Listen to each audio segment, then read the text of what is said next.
Mga babae sa buhay ni John Lloyd Cruz na nakarelasyon at nalink sa kanya. Isabel Santos.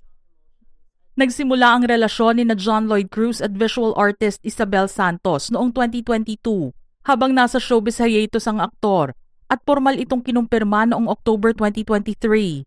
Kilala ang kanilang pagsasama sa pagiging simple at malapit sa pamilya, kung saan maganda ang trato ni Isabel sa anak ng aktor na si Elias. Kaya naman pinuri siya ni Ellen Adarna bilang isang natatanging stepmom. Bagamat nagkaroon ng mga spekulasyon ukol sa kanilang paghihiwalay nitong unang bahagi ng 2026 dahil sa mga pagbabago sa kanilang social media accounts, nananatili pa rin silang magkasama. Ellen Adarna. Ang relasyon ni na Ellen at John Lloyd ay nagsimula noong 2017 matapos magkasama sa isang sitcom na sinundan ng kanilang sabay na pag-iwan sa showbiz para sa isang pribadong buhay. Bagamat biniyayaan sila ng anak na si Elias Modesto noong 2018, naghiwalay din sila noong 2019. Ngunit nananatiling maayos ang kanilang co-parenting setup. Siya Ina Magdayaw, naugnay ang aktres kay John Lloyd Cruz noong 2010.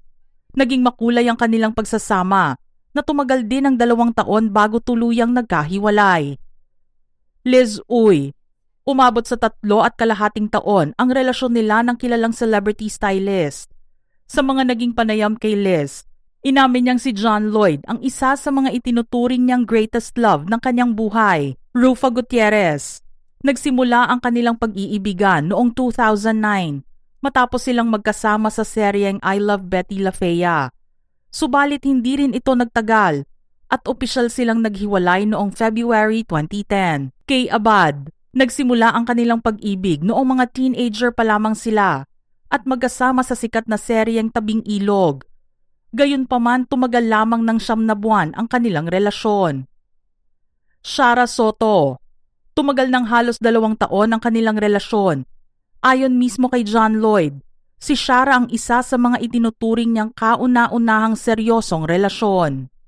Angelica Panganiban. Ito ang isa sa pinakasikat at pinakamatagal na pakikipagrelasyon ni John Lloyd. Masugid na sinubaybayan ng publiko ang kanilang pagmamahalan na tumagal ng ilang taon bago sila nagpasyang maghiwalay. Katrina Halili. Naugnay sa isa't isa sina Katrina at John Lloyd noong 2021 dahil sa kanilang mga bonding photos sa Batangas at Palawan. Subalit mabilis nilang pinabulaanan ang chismis at nilinaw na sila ay parang magkapatid o kapamilya lamang ang turingan. Bea Alonzo. Nagsimula ang sikat na love team ni na Bea Alonzo at John Lloyd Cruz noong 2002 sa seryeng Kay Tagal Kang Hinintay. At lalo pa silang tumatak sa publiko bilang sina Popoy at Basha sa One More Chance at A Second Chance.